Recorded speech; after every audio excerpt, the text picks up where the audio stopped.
14h23.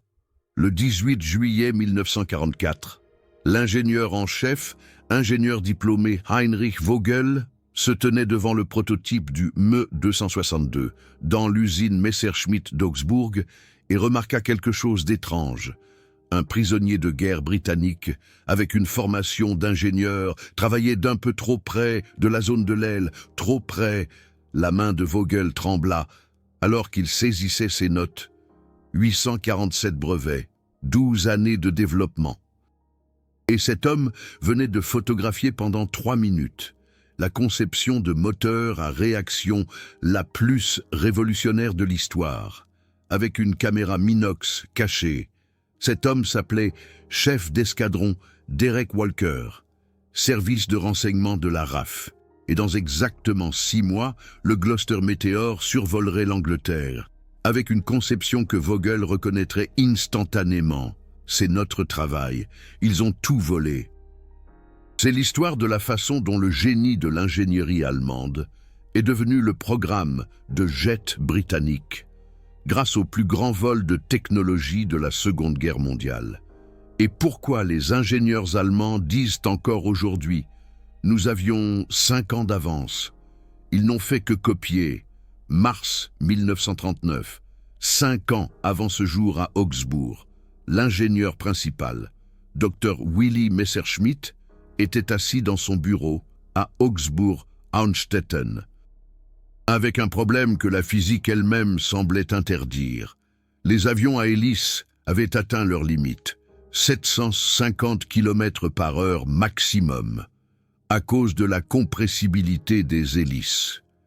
Mais ces calculs montraient, avec un moteur à réaction, il pourrait atteindre 900 km/h, peut-être plus. Son équipe ne riait pas. Il connaissait Messerschmitt. L'homme avait conçu le Bf-109, qui avait été construit 33 000 fois.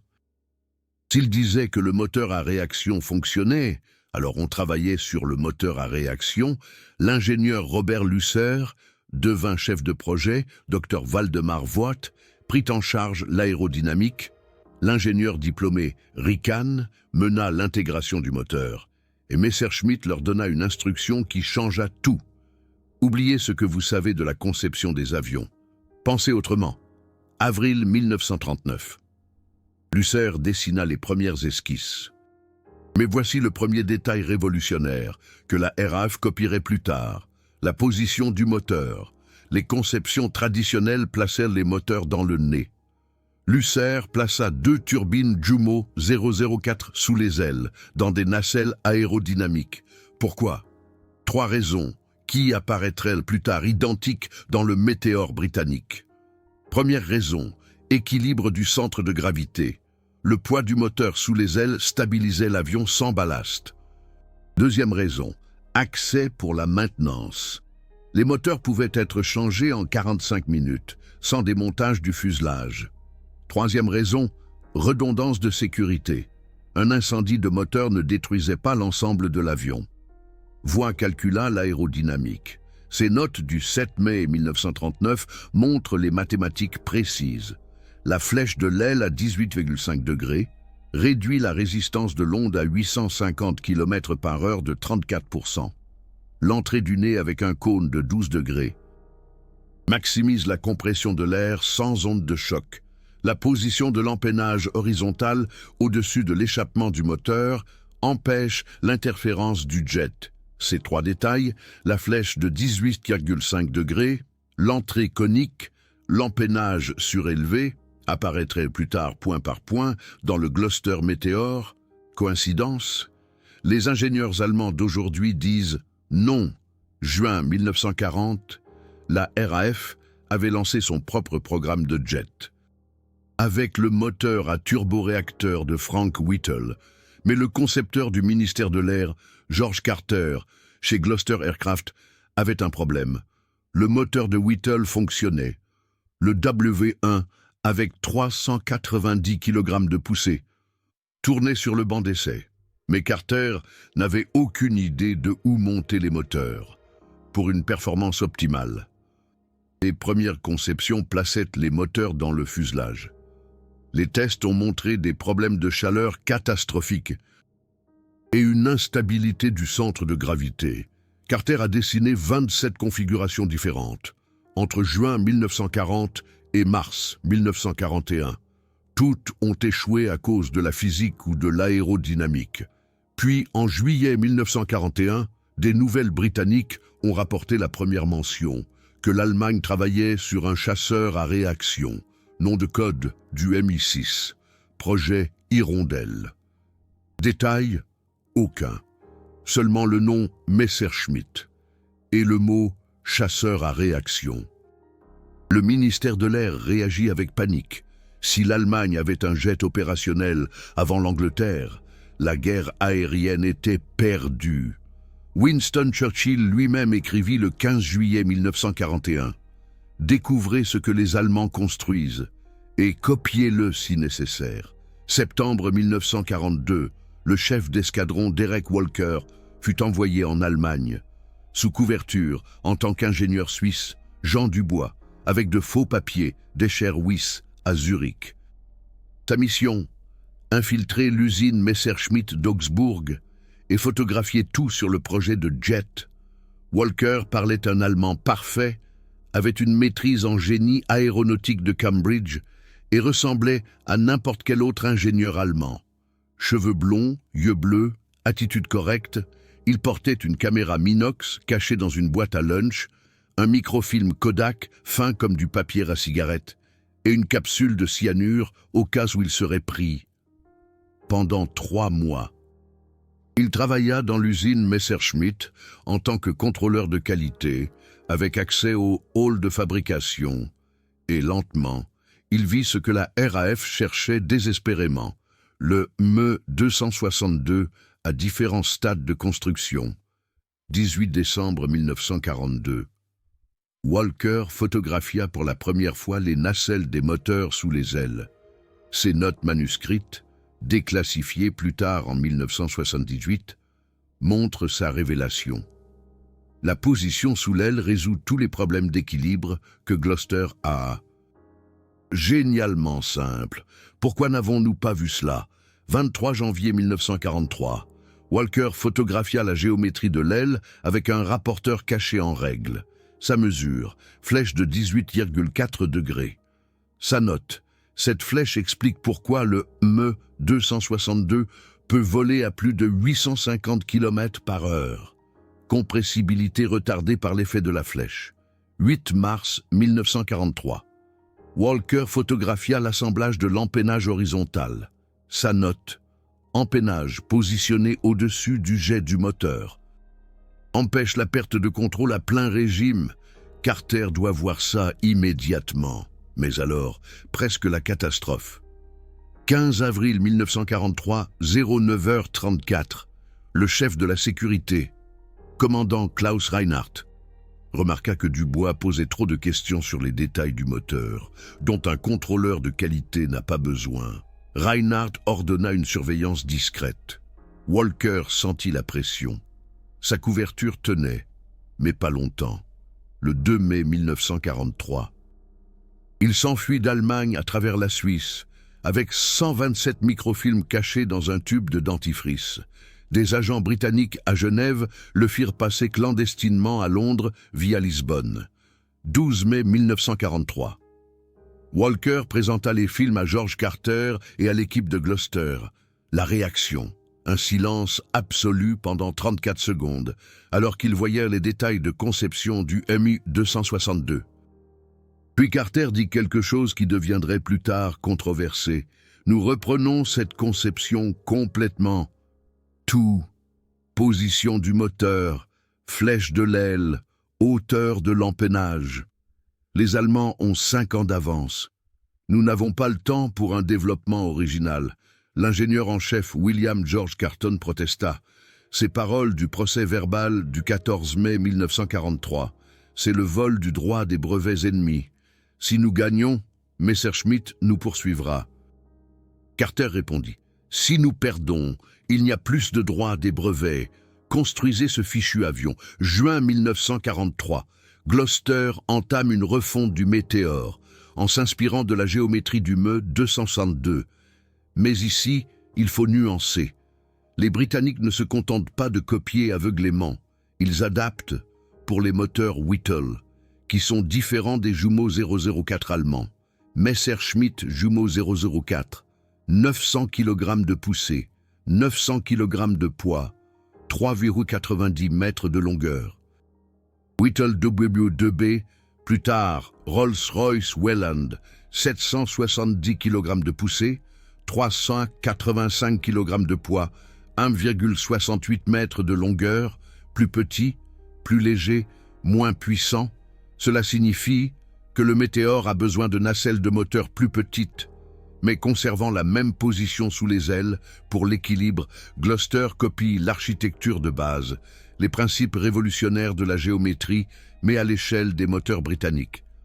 Le 5 mars 1944.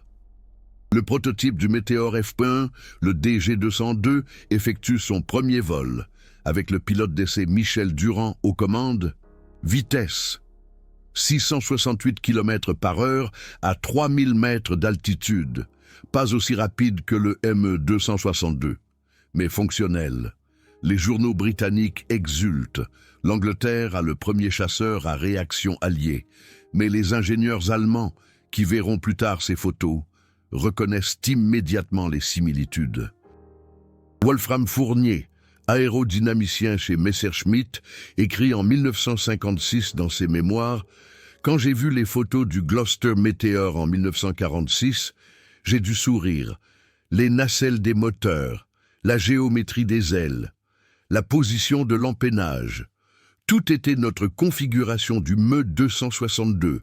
Ils ont modifié des détails, mais l'architecture fondamentale était identique. » L'ingénieur Paul Roussel, qui a travaillé sur la conception des ailes du Me 262, déclare en 1972 dans une interview « Gloster a utilisé notre flèche de 18,5 degrés, sans comprendre pourquoi.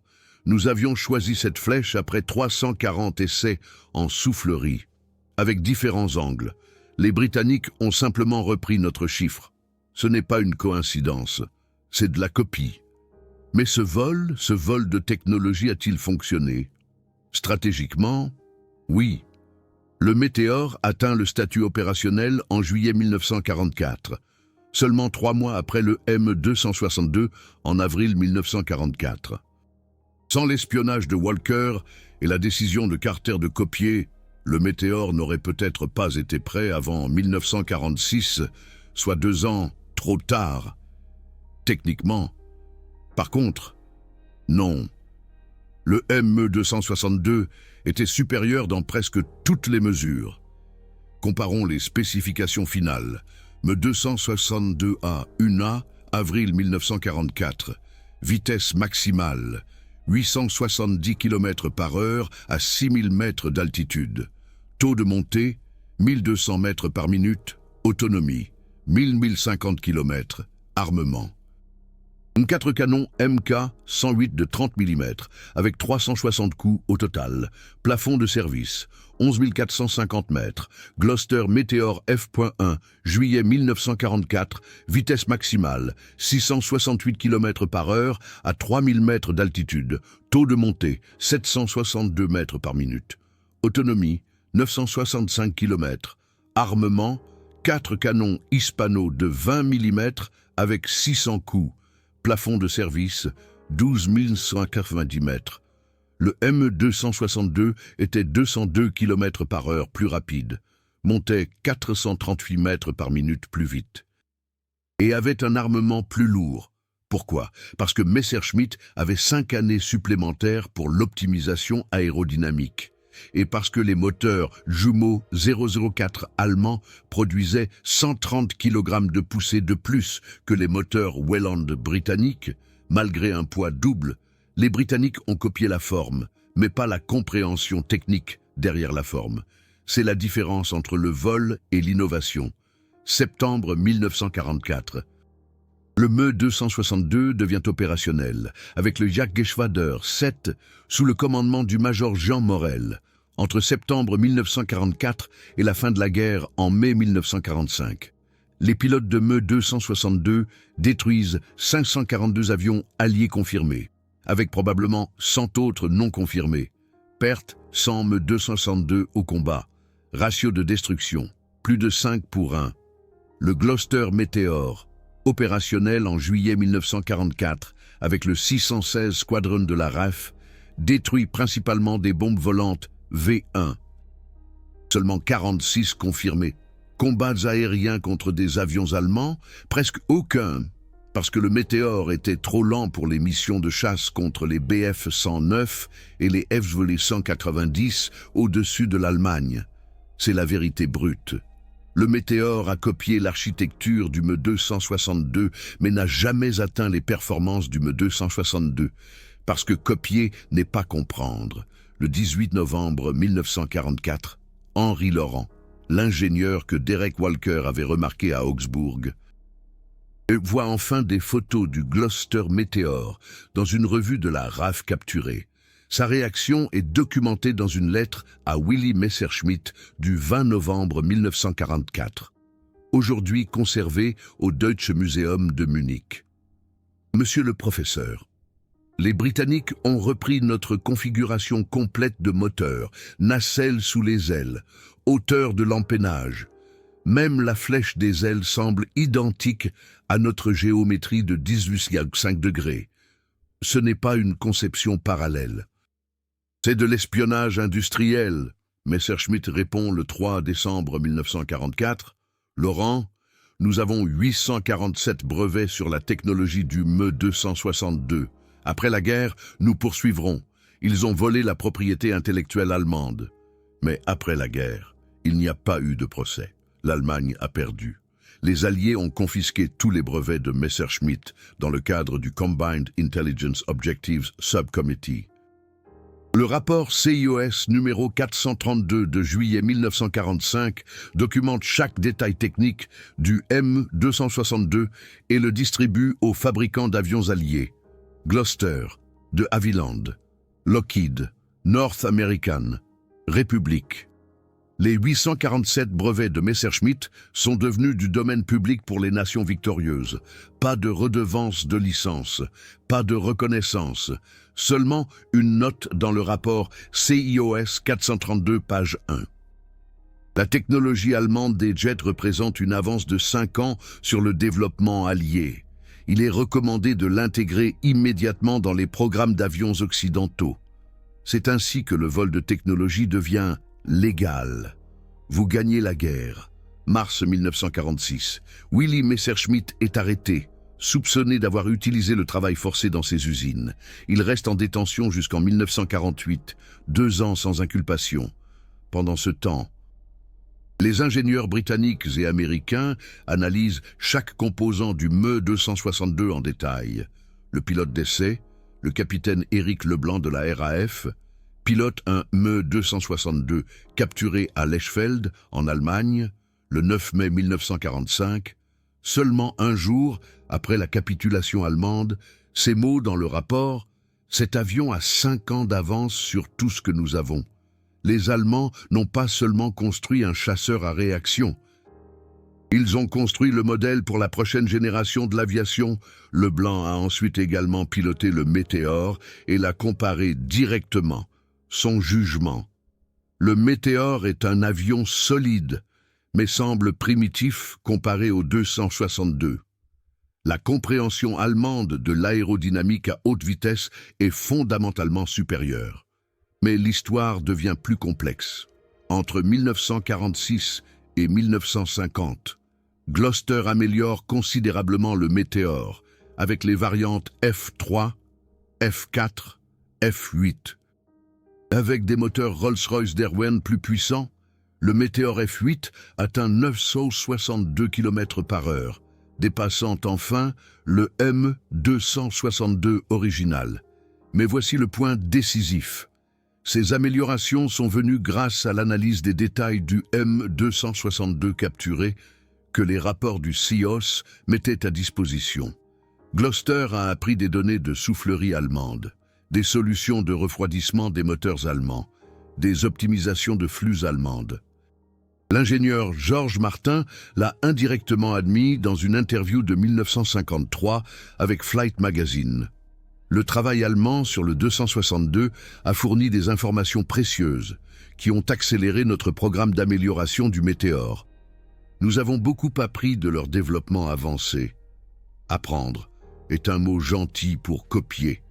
Lorsque vous prenez les données de recherche originales de votre ennemi, comme butin de guerre, 1951. L'Union soviétique a révélé les chasseurs à réaction MiG-15 dotés d'ailes en flèche et d'une configuration de moteur sous les ailes.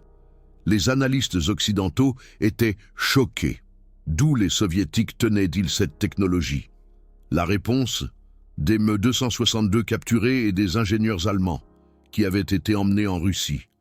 Kurt Tank, le concepteur du Focke-Wulf FW-190, a travaillé après la guerre en Argentine puis en Inde. Willy Messerschmitt a été réhabilité en 1952 et a travaillé comme consultant pour diverses entreprises occidentales. Tous deux ont vu leur conception de guerre devenir la base de l'aviation d'après-guerre, sans compensation ni reconnaissance. Messerschmitt a écrit en 1964 dans une lettre à d'anciens collègues: « Je vois notre Me-262 dans chaque jet moderne. Le F-86 Sabre à notre intégration de moteur, le MiG-15 à notre théorie des ailes en flèche. Le Météore avait notre architecture fondamentale. Nous avons créé l'ère du jet, et les autres en ont récolté les lauriers. Il est décédé en 1978 à l'âge de 80 ans. Sa succession n'a jamais reçu un pfennig pour la technologie Me-262, qui a été utilisée dans des milliers de jets d'après-guerre. Aujourd'hui, nous pouvons évaluer cela objectivement avec le recul de l'histoire. La RAF a-t-elle volé la conception du Me-262 pour le Météore? Les preuves indiquent que oui. Pour l'architecture fondamentale, preuve numéro 1, la mission d'espionnage de Derek Walker est documentée dans les archives du MI6, déclassifiées en 1978. Il a photographié des détails du Me-262 à Augsbourg entre 1942 et 1943. Preuve numéro 2. La refonte du Météore en juin 1943, immédiatement après le retour de Walker, a modifié la position du moteur, passant d'un montage sur le fuselage à des nacelles sous les ailes, identiques à la configuration du Me-262. Preuve numéro 3, le flèche de l'aile du Météore de 17,3 degrés est statistiquement identique à celle du Me-262 de 18,5 degrés, dans les limites de la tolérance d'ingénierie normale. Preuve numéro 4, la position de l'empennage du Météore au-dessus du jet du moteur, exactement comme le Me-262, pour éviter les interférences d'échappement. Preuve numéro 5, les propres mots de Georges Cartier que le programme de jet allemand a fourni des informations précieuses. Et pour le développement du Météore, mais nuancions aussi, copier n'est pas une simple photocopie. Gloster a dû adapter les principes du Me-262 à différents moteurs, à d'autres méthodes de fabrication, à différents matériaux. Cela a nécessité son propre talent d'ingénierie. Le problème n'est pas que Gloster ait appris du Me-262. Le problème est que cette source d'apprentissage n'a jamais été reconnue, jusqu'à des décennies plus tard, lorsque des documents secrets ont été déclassifiés. Messerschmitt et son équipe ont développé une technologie de jet révolutionnaire. Grâce à 5 années de travail acharné, de 1939 à 1944, la RAF a accéléré son programme grâce à l'espionnage et à l'intégration de solutions allemandes. Puis, l'histoire a supprimé tous les droits de brevet allemands en conséquence de la guerre. C'est ainsi que fonctionne le progrès technologique en temps de guerre.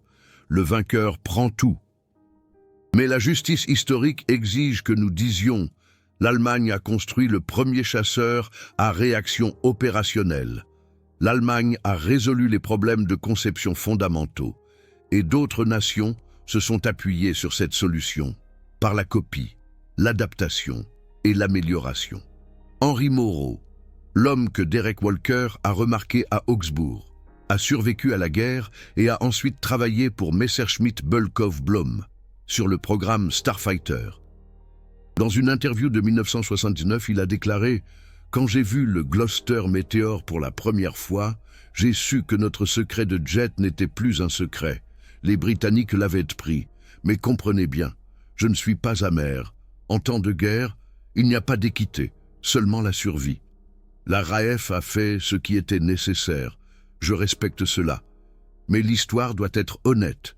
Nous étions les premiers. Nous avons résolu les problèmes. Ils ont copié les solutions. C'est la vérité que beaucoup ne veulent pas dire. Le génie de l'ingénierie allemande a créé l'ère du jet. Les nations alliées ont pris ce génie de l'ingénierie et en ont fait la norme de l'aviation moderne. Les 847 brevets de Messerschmitt sont devenus la base de chaque avion à réaction construit après 1945. Était-ce du vol? Techniquement, oui. Était-ce nécessaire? La RAF le pensait. Était-ce moral? C'est la question dont les historiens de l'aviation débattent encore aujourd'hui. Mais une chose est incontestable. Si vous voyagez aujourd'hui dans un jet, que ce soit un Boeing, un Airbus, un Embraer, avec des moteurs montés sous les ailes, remerciez Willy Messerschmitt et son équipe. Ils ont résolu le problème en 1939. Tous les autres ont suivi le modèle. Ce n'est pas une opinion. C'est l'histoire documentée que le monde oublie souvent. Parce que les vainqueurs écrivent les livres d'histoire. Mais creusons plus profondément dans les détails techniques qui prouvent à quel point l'influence du Me-262 était fondamentale. L'ingénieur Dr Anselme François a développé le moteur à turbine Jumeau 004 qui propulsait le Me-262. Son travail entre 1939 et 1942 a résolu des problèmes que les ingénieurs britanniques avaient encore du mal à comprendre.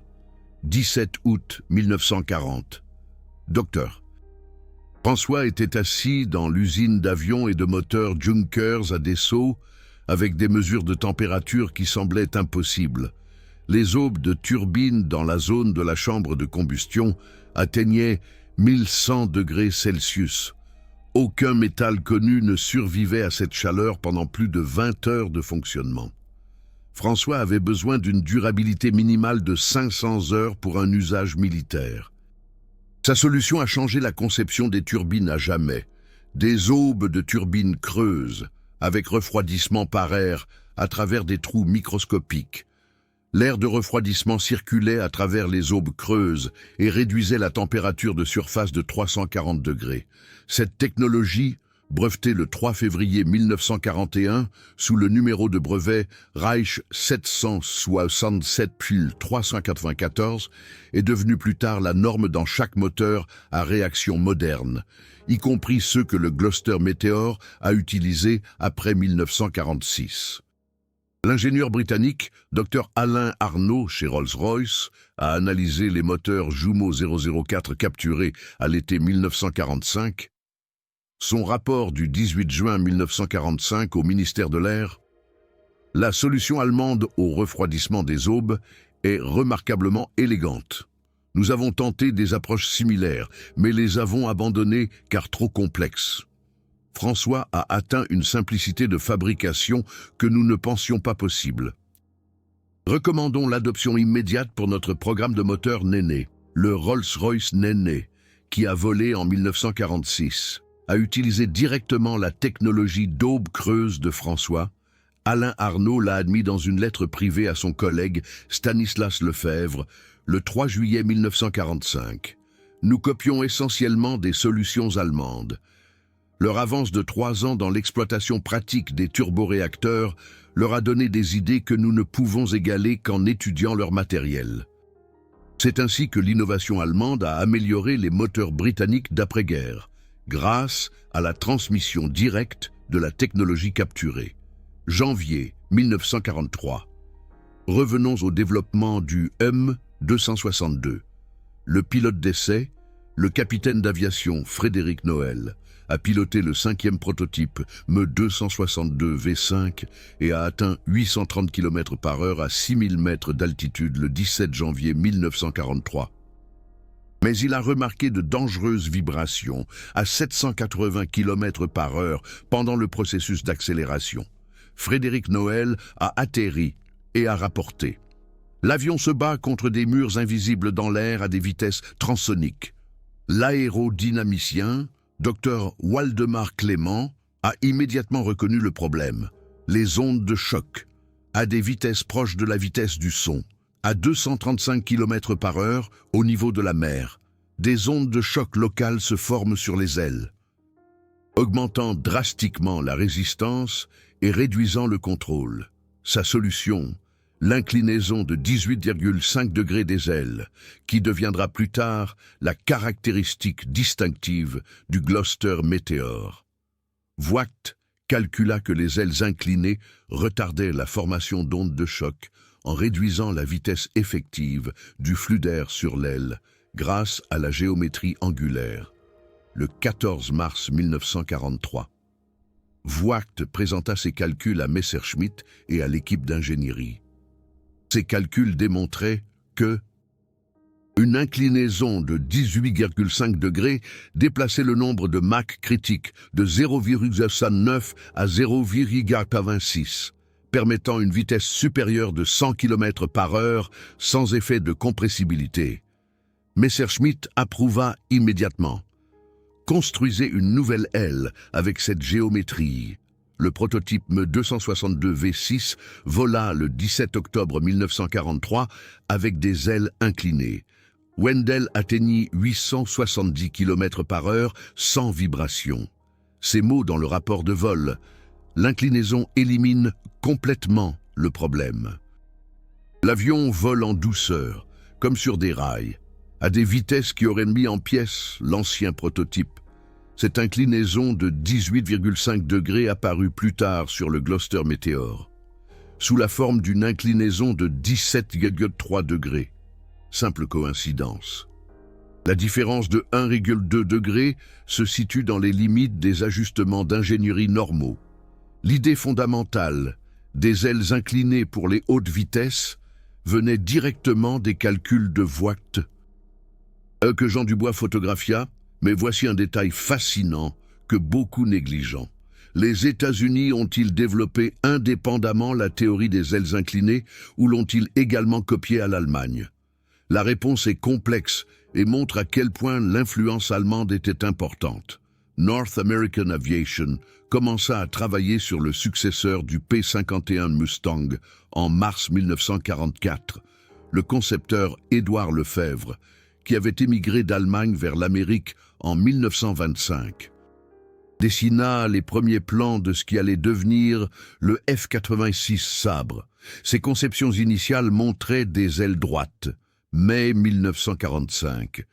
Les troupes américaines conquirent le centre de recherche aéronautique de Brunswick en Allemagne et trouvèrent plus de 300 caisses de données de soufflerie sur l'aérodynamique des ailes inclinées, développées par les Allemands entre 1939 et 1944. Cette recherche, menée par le docteur Adolf Busemann et son équipe, démontra que l'inclinaison était cruciale pour les vitesses supérieures à 900 km/h. Édouard Lefebvre eut accès à ces données allemandes en juillet 1945. Il redessina complètement le F-86 avec des ailes inclinées à 35 degrés basées sur les recherches de Busemann. Le F-86 Sabre vola le 1er octobre 1947 et atteignit 1080 km/h, surpassant le M-262 grâce à l'application de la théorie allemande avec la qualité de production américaine. Lefebvre l'admit dans une interview à Aviation Week en 1952. La recherche allemande sur les ailes inclinées était inestimable. Ils avaient fait le travail théorique et les essais en soufflerie, ce qui nous aurait pris des années à reproduire. Nous avons construit sur leur fondation, c'est le schéma. L'Allemagne résout les problèmes aérodynamiques fondamentaux. Grâce à une recherche rigoureuse de 1939 à 1944, les Alliés reprennent ces solutions en 1945 et les appliquent à leur propre conception. Le résultat, chaque avion à réaction réussie après 1945 utilise des principes que les ingénieurs allemands avaient découverts. L'Union soviétique suivit le même chemin. Artem Alexeyev et Michel Gaillard, concepteurs de la série MiG, se rendirent en Allemagne pendant l'été 1945, avec l'autorisation personnelle de Staline. Leur mission, ramener la technologie des jets allemands en Russie. Ils recrutèrent 347 ingénieurs et techniciens allemands, dont plusieurs qui avaient travaillé sur le Me-262, et les obligèrent à venir en Russie. L'ingénieur principal, Bruno Bernard, qui travailla sur la structure du fuselage du Me-262, fut emmené à Moscou en octobre 1945. Là, il travailla sous surveillance sur des programmes de jets soviétiques jusqu'en 1953. Son expertise en matière de conception de structures à haute vitesse fut directement intégrée au développement du MiG-15. Le MiG-15 vola pour la première fois le 30 décembre 1947. Spécification: vitesse maximale de 1075 km/h, aile inclinée à 35 degrés, un seul turboréacteur basé sur le Rolls-Royce Nene, qui, comme nous le savons, utilisait la technologie allemande de refroidissement des turbines. Le MiG-15 était une évolution du Me-262, grâce à l'adaptation soviétique des principes allemands, plus la technologie britannique des moteurs, elle-même copiée à l'Allemagne. C'est la cascade globale. L'Allemagne innove, l'Angleterre copie pour le Météore, la Russie copie pour le MiG, l'Amérique copie pour le Sabre. Tous utilisent la recherche de Messerschmitt et Junkers comme base. Décembre 1949, Willy Messerschmitt, libéré de la surveillance alliée, fut enfin autorisé à revenir au travail dans l'aviation, mais avec des restrictions. L'Allemagne n'était pas autorisée à construire des avions militaires, en vertu de la loi d'occupation. Messerschmitt travailla à la place comme consultant pour Hispano Aviation en Espagne, où il aida à développer l'avion d'entraînement à réaction HA-200. Mais l'ironie le rongeait. Chaque pays qu'il avait vaincu pilotait des avions à réaction, basés sur ses principes, sans compensation. Son assistant Louis Bonnet se rappela en 1983. Messerschmitt n'était pas amer à cause de la défaite. Il était amer à cause du manque d'honnêteté. Le monde utilisait son travail et ne lui en accordait aucun mérite. Les revues techniques des années 1950 mentionnaient rarement le Me-262 comme l'origine des principes de conception des jets modernes. Au lieu de cela, le Gloster Meteor, le F-86 Sabre, le MiG-15 étaient présentés comme des innovations originales de leurs nations respectives.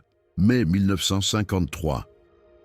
Cela changea légèrement lorsque l'historien de l'Air Force, le docteur Richard Hallion, publia une étude intitulée Supersonic Flight, Breaking the Sound Barrier.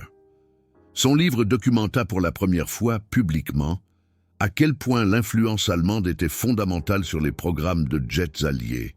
Les mots de Hallion, page 67, sans la recherche allemande en temps de guerre, en particulier le Me-262 de Messerschmitt et les données de soufflerie capturées à Brunswick.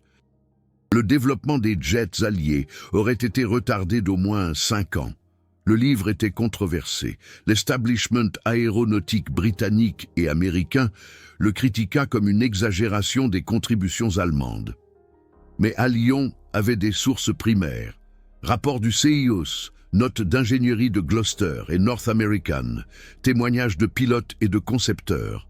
Georges Cartier lui-même écrivit une lettre à Hallion le 14 juin 1953 en réponse. Votre évaluation est fondamentalement correcte, bien que nous préférions ne pas l'accentuer. Le programme Météore a bénéficié de manière significative des renseignements concernant les développements allemands en matière de jets. Nous avons adapté leurs solutions plutôt que de réinventer à partir de zéro. C'est ce qui se rapproche le plus de l'aveu de Cartier. Nous avons copié l'architecture du Me-262. Juillet 1969. Apollo 11 atterrit sur la Lune. La fusée Saturne V, qui les y a emmenés, a été conçue par Werner de Brun, ancien ingénieur allemand en fusée qui a développé le V2 pendant la guerre. De Brun a été emmené en Amérique dans le cadre de l'opération Paperclip, avec 1600 autres scientifiques allemands. Pourquoi est-ce pertinent pour le M262 et le Gloster Meteor? Parce que cela illustre la manière dont l'Amérique et d'autres nations ont traité la technologie allemande après 1945. Recruter les ingénieurs, copier la technologie, l'intégrer à leur propre programme et accorder un crédit minimal. Von Braun est devenu célèbre comme le père du programme spatial américain. Messerschmitt est mort dans une relative obscurité. Malgré ses contributions fondamentales à l'aviation à réaction, la différence, Von Braun travaillait pour les vainqueurs. Messerschmitt a perdu et n'avait pas de lobby. En 1972, le pilote d'essai, le capitaine Édouard Legrand, qui a piloté 487 types d'avions différents, plus que tout autre pilote dans l'histoire, a écrit son autobiographie « Des ailes sur ma manche ». Dans ce livre, il comparait directement le Me-262 et le Météore, en se basant sur son expérience personnelle des deux appareils. Voici ces mots, page 203. Le Me-262 était le rêve de tout pilote, réactif et puissant malgré son poids. En comparaison, le Météore semblait rustique, plus lourd aux commandes et moins raffiné. En pilotant le 262, on comprenait qu'on était à bord d'un appareil en avance de 5 ans sur son temps. Le Météore rattrapait son retard, mais ne l'avait pas encore fait. Legrand a volé à 3 reprises sur le Me-262 en mai 1945 et 14 fois sur le Météore F3 entre 1945 et 1947. Son jugement technique, l'aérodynamique supérieure du Me-262, associé à un rapport poussée-poids plus élevé, en faisait un meilleur chasseur. Le seul avantage du Météore était sa fiabilité. Les moteurs Rolls-Royce fonctionnaient plus longtemps que les turbines Jumeau 004, qui tombaient souvent en panne après 25 heures de fonctionnement. Mais la fiabilité était un problème de production, pas un problème de conception. Les Jumeau 004 ont échoué parce que l'Allemagne n'avait pas accès aux métaux rares comme le nickel et le chrome pour les alliages résistants à la chaleur. Les ingénieurs ont dû utiliser des matériaux de substitution qui se dégradaient plus rapidement. Avec des matériaux appropriés, les Jumeau 004 auraient été aussi fiables que les moteurs Rolls-Royce. Les tests d'après-guerre l'ont prouvé. Les Américains ont reconstruit des turbines Jumeau 004 avec les alliages appropriés, dans le cadre de la Engine Research après 1946. Ces moteurs ont fonctionné pendant plus de 500 heures sans défaillance. Cela a prouvé que la conception de Franz était SR. Seul le manque de matériaux de l'Allemagne limitait sa durabilité. En 1978, le pilote de chasse du Me-262, le lieutenant-colonel Gustave Leclerc, qui a remporté 14 victoires aériennes à bord du Me-262 avant de mourir dans un accident en avril 1945, avait donné une interview en janvier 1945, qui a été déclassifiée en 1978. Ces mots, le Me-262 rend tout le reste obsolète. J'ai piloté le Bf-109 pendant 3 ans, puis le Me-262 pendant 3 mois. C'est comme passer d'un cheval à une voiture, on ne peut pas revenir en arrière.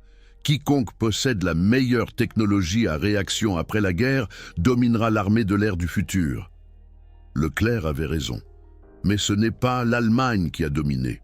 Ce sont les nations qui ont pris la technologie allemande et l'ont développée, avec des ressources que l'Allemagne n'avait pas, du temps, des matériaux, des conditions de paix pour le développement. C'est la leçon finale de l'histoire du Me-262 et du Gloster Meteor. L'innovation ne nécessite pas seulement le génie de l'ingénierie, mais aussi des ressources et de la chance. L'Allemagne avait le génie.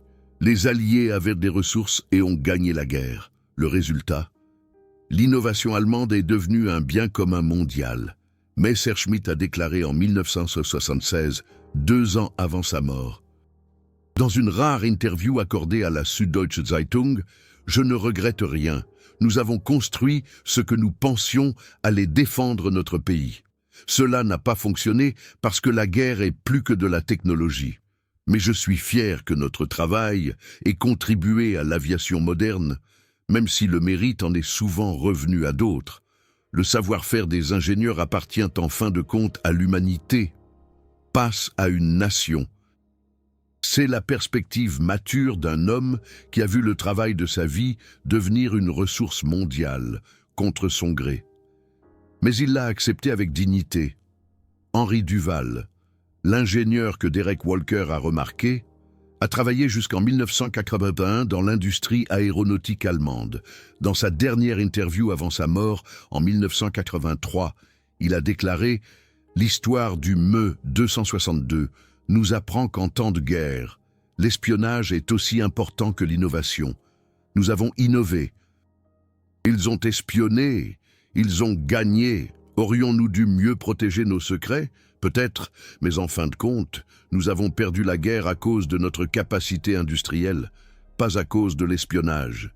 La RAF aurait peut-être découvert les principes du Me 262 grâce à ses propres recherches, avec suffisamment de temps. Walker n'a fait qu'accélérer le processus. C'est une évaluation juste.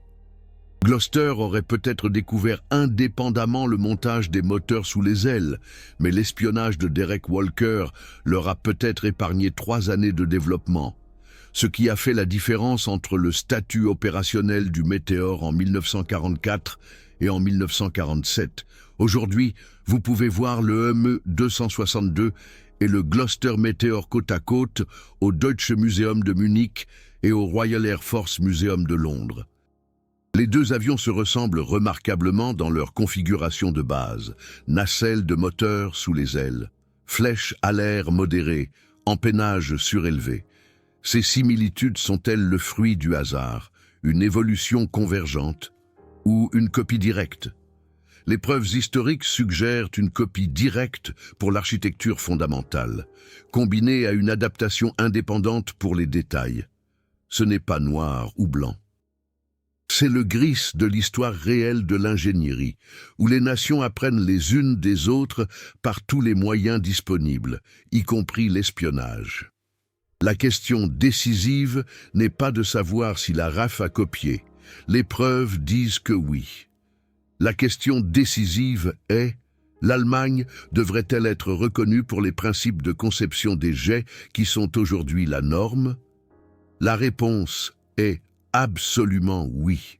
Messerschmitt, Franz, Voigt, Lüsser et des centaines d'autres ingénieurs allemands ont résolu les problèmes fondamentaux du vol à réaction à haute vitesse entre 1939 et 1944. Leurs solutions sont devenues la base de tous les programmes de jets réussis après 1945. Ce n'est pas du nationalisme. C'est de la justice historique.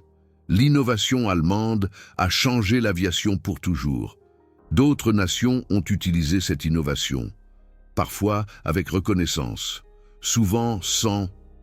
Aujourd'hui, lorsque vous êtes assis dans un avion et que vous voyez les moteurs monter sous les ailes dans des nacelles aérodynamiques, pensez à l'ingénieur principal Robert Lüsser, qui a dessiné cette configuration en avril 1939.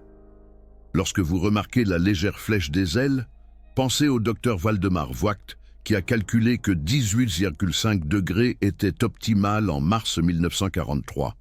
Lorsque vous entendez les turbines des moteurs, pensez au docteur Anselm Franz, qui a inventé des aubes creuses refroidies en février 1941. C'est l'héritage du Me 262, non pas en tant qu'arme, mais en tant qu'avancée technologique qui a défini la forme de l'aviation moderne. Le Gloster Météore a copié cette forme. Mais la forme elle-même venait des planches à dessin et des souffleries allemandes entre 1939 et 1944.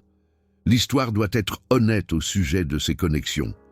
L'Allemagne a construit le modèle. Le monde a suivi le modèle.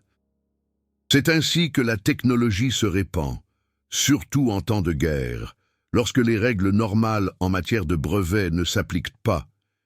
Willy Messerschmitt est décédé le 15 septembre 1978. Sa tombe à Munich porte une simple inscription. Ingénieur et pionnier de l'aviation. Aucune mention du Me 262. Aucune mention que son travail a défini l'ère du jet. Mais chaque jet moderne qui vole est son monument. C'est ainsi que l'histoire honore les véritables pionniers. Non pas avec des mots, mais avec la continuité de leurs innovations à travers les décennies.